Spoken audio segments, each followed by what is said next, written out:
지난 불타는 청춘 방송에서는 기존 MC들을 대신해 새로운 MC들이 갑자기 등장해 음악 프로그램의 퀄리티에 의문을 제기하는 이들이 많았습니다.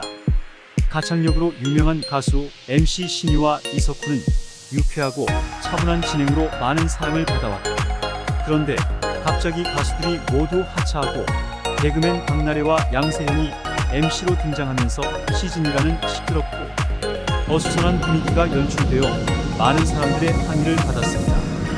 기존 MC들이 갑자기 하차하고 트로트와는 전혀 상관없는 개그맨 2명이 투입됐기 때문이죠. 특히 불타는 청춘이 품격 있는 프로그램으로 자리 잡는데 가장 큰 역할을 한 사람은 빠른 템포의 세미, 트로트가 유행할 때에도 감성을 자극하는 느린 전통 트로트를 고수한 가수 신유였다. 신유의 성격도 예의 바르고 진지해서 버닝로즈 프로그램의 즐거운 분위기가 과하지 않도록 균형을 잡아주는 역할을 했고, 이 때문에 시청자들이 좋아해줬죠. 그래서 시청자들이 심야 시간대에 편안하게 집중해서 볼 수 있게 하는 중요한 역할을 해왔는데, 신유가 빠지고 갑자기 박나래와 양세형이 중장년층을 대상으로 하는 프로그램에 갑자기 젊은이들을 대상으로 보아원에 오던 개그맨들이 나와서 MC 자리를 맡게 되면 정말 불타는 장미단을 늘 보던 시청자들에게는 맞지 않고 심지어 일부에서는 불쾌감을 느끼는 사람들도 있습니다.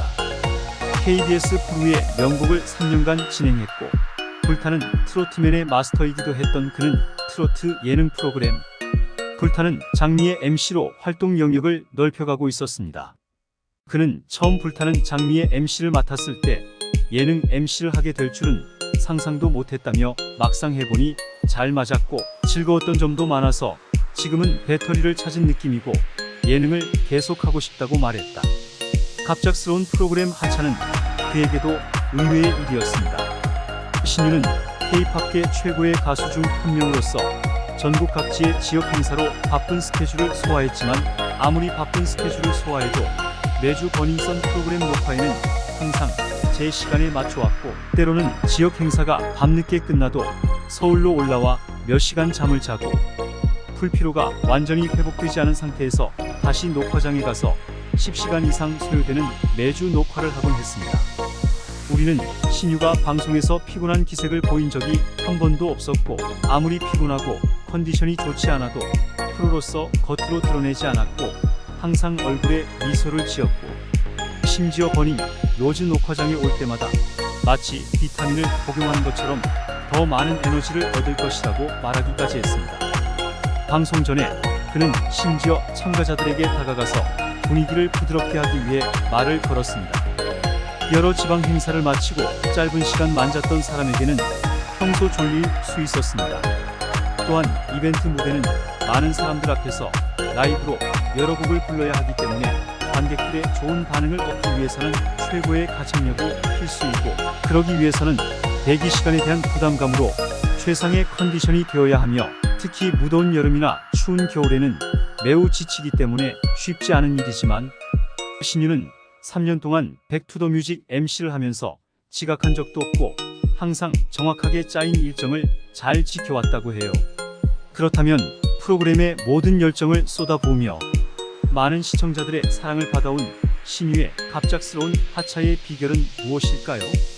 이 질문에 대한 답은 불타는 청춘 제작진의 성향과 신유가 지난 몇 년 동안 어떤 삶을 살아왔는지 살펴보면 알 수 있습니다. 초등학교부터 고등학교까지 그는 한때 청소년 대표팀 멤버였던 뛰어난 축구 선수였습니다. 축구 선수로 성공하기 위해 열심히 훈련하던 그는 선수 생활 중간에 예기치 않게 부상을 당했고 회복이 어려워지면서 시력도 점차 뒤처져 안타깝게도 오랫동안 축구를 그만둘 수밖에 없었습니다. 신유가 슬럼프에 빠졌을 때 동료들은 발전하고 후배들은 발전하고 있었고 이런 상황은 어린 신유를 더욱 힘들게 만들었습니다.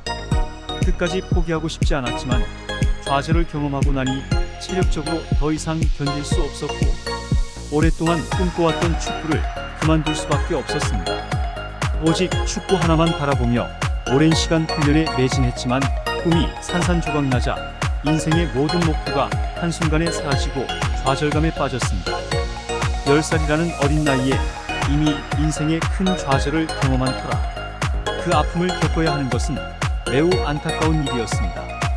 어느 날 우연히 친구를 따라 노래자랑에 갔다가 오디션을 본 신유는 대상을 수상하고 많은 기획사로부터 러브레터를 받게 됩니다. 갑작스레 가수의 길로 들어선 신유는 이후 한 회사와 5년 계약을 맺고 고등학교 시절 드라마 주제곡을 부르며 발라드 가수로 첫 데뷔를 하게 됩니다. 하지만 아름다운 목소리를 가졌던 신유에게 또 다른 시련이 찾아왔는데 늦은 나이에 갑자기 변성기가 찾아온 것이다. 기다림 끝에 겨우 목소리를 안정시키고 다시 음반을 발매하려 했지만 당시 회사 사정이 다시 좋지 않아 계약 기간인 5년 동안 회사에 묶여 시간을 허비하며 또 다른 깊은 방황에 빠졌습니다. 어린 시절 모든 열정을 쏟았던 운동을 포기하고 어렵게 노래라는 재능을 찾았지만 신유의 가수가 되기 위한 길은 멀고 험난했고 결국 20대 중반까지 방황을 하게 됩니다. 주변 사람들의 손가락질에서 벗어나겠다는 생각으로 남들보다 늦게 군대에 갔지만 군대에서도 어떻게 살아야 할지 갈피를 잡지 못했습니다. 군대에서 제대했지만 마음을 정하지 못한 그의 아버지는 큰 결심을 하고 아들에게 제안을 했습니다. 그의 아버지는 유명한 가수 신웅이었고 어머니 역시 내 인생의 사랑 그대라는 노래를 부르던 가수였습니다. 아버지는 아들에게 나를 믿고 노래를 불러달라고 부탁했고 신유는 해보겠다고 했습니다. 하지만 그것이 트로트일 줄은 꿈에도 몰랐다고 합니다. 아버지 신웅씨가 너한테는 소질이 있다며 트로트를 제안했는데 그 말을 들은 신유는 너무 우스워서 한참을 웃었고 처음에는 아버지의 제안이 싫었다고 합니다.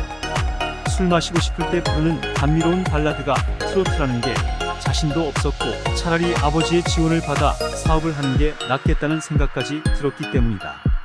하지만 가족들이 계속 할 수 있다고 말하며 용기를 주었고 곧 자신이 할 수 있는 건 이것뿐이라는 것을 깨달았다고 합니다.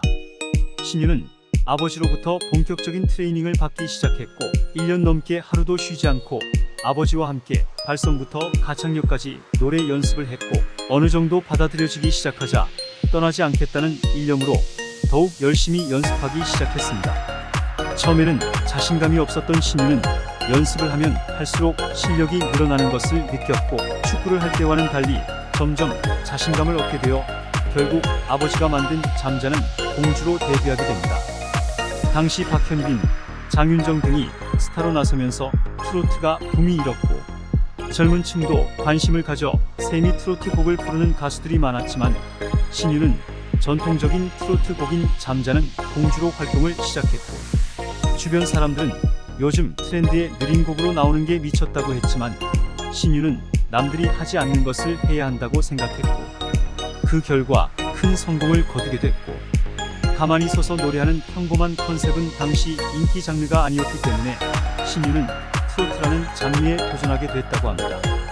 그의 앨범에는 전통 트로트 곡인 잠자는 공주 외에도 세미 트로트 곡인 시계태엽도 수록되어 있었지만 신유는 자신의 노래를 굳이 전통 트로트라고 부르지 않더라도 평생 트로트를 불러온 대통령 베드람 앞에서 정통 트로트 가수로 계속하겠다고 말했습니다. 1년여가 지난 후 이 노래는 휴게소를 통해 입소문을 타기 시작했고 시계태엽은 잠자는 숲속의 공주에 이어 두 번째로 많이 팔린 히트가 되었습니다. 당시에도 한국저작권단체연합회에 접수된 저작권 침해 소송 건수에서 잠자는 숲속의 미녀와 시계태엽이 공동 1위에 올랐을 정도였습니다. 또 다른 곡 꽃물도 1위를 차지하며 신유는 총 12곡에 3곡을 올린 이세키로와 동률을 기록하기도 했습니다. 이렇게 신유는 인기 트로트 가수로 떠오르며 트로트계의 황태자로 확고히 자리매김했습니다. 바쁜 스케줄을 소화할 때는 연일 전국적인 행사가 되어 대한민국 최북단에서 최남단까지 하루에 1000km를 달리기도 했습니다. 서울에서 부산까지가 380km이니 1000km는 서울과 부산을 오갈 수 있는 엄청나게 긴 거리라고 할 수 있습니다. 10대 시절부터 수많은 실패와 좌절을 겪은 신유는 결국 조금은 늦었지만 트로트의 신흥 강자로 우뚝 섰고 결국 성공을 거두게 됩니다. 하지만 가요계 라이징 스타로 자리를 잡기 시작할 무렵 충격적인 타짜 통보를 받았고, 프로그램에서 MC로 활약하던 중 제작진은 가수가 아닌 개그맨으로 그를 교체하기로 결정했습니다. 과거 SBS 예능 PD 출신인 서혜진은 수년 전 스타킹이라는 프로그램으로 성공을 거둔 후 TV조선으로 자리를 옮겨 미스트롯과 미스터트롯의 이틀간의 시식회를 진행하며 정상급 PD로 발돋움했다.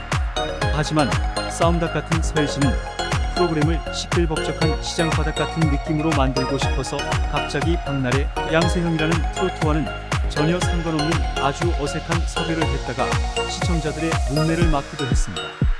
그는 동시간대 방영된 시식 작전을 펼치며 미스터트롯의 부름을 평정하려는 잔인한 성향을 드러냈지만 결과적으로 두 프로그램 모두 화제를 독점하지 못하고 나눠 갖는 안타까운 결과를 낳았고, 과거 스타킹 프로그램의 MC를 맡았던 강호동마저 서혜진 PD를 자신이 함께 일했던 PD 중 가장 독한 PD라며 혀를 내둘렀다고 합니다. 서혜진 PD는 무서운 도끼를 갈고 있는 여자였고, 그래서 불타는 청춘의 MC가 하차한 것입니다. MC 교체는 아무런 양심의 가책을 느끼지 못할 정도로 급하게 이루어졌고, 신유는 기존 MC들과 함께하는 마지막 방송인 줄 모르고 녹화를 진행했지만 결국 그에게 돌아온 것은 차가운 퇴출 통보였고, 다음 방송에서 퇴출당했으니 겉으로는 웃으며 떠났지만 속으로는 너무 억울하고 속상했을 거라는 생각을 지울 수 없습니다. 하지만 이런 일이 있었음에도 신유는 어렸을 때부터 시련과 고난을 많이 겪었기 때문에 괜찮다고 겸손하게 말하며 몇 달 동안만이라도 예능 MC로서 역할을 할 수 있었던 것에 대해 매우 감사해하고 있습니다.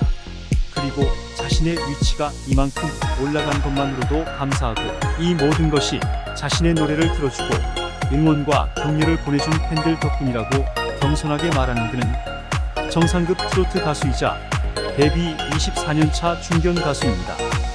그렇게까지 겸손할 필요는 없지만 20년 넘게 활동했지만 히트곡도 없고 어디 가서 노래도 부르지 못하는 무명 가수들이 많은 것에 비하면 자신은 참 행복한 사람이라고 말합니다. 과거에 겪은 시련이 지금도 그를 겸손하고 초심을 잃지 않는 사람으로 만들고 있다고 합니다. 또한 꾸준한 장수 비결이 무엇이냐는 질문에 그는 스스로 말할 수는 없지만 지금까지 이렇게 노래할 수 있는 원동력이 된 것 같다고 말합니다. 이번 사건과 상관없이 앞으로도 계속 활동할 것이며 나훈아 선배님처럼 전설적인 가수가 되고 싶다는 뜻도 밝혔습니다. 이제 전설적인 가수가 될 수 있기를 바라며 앞으로 그의 인생에 즐겁고 행복한 일들만 펼쳐지길 바라며 힘든 삶을 살아온 가수에게 따뜻한 응원 부탁드리겠습니다.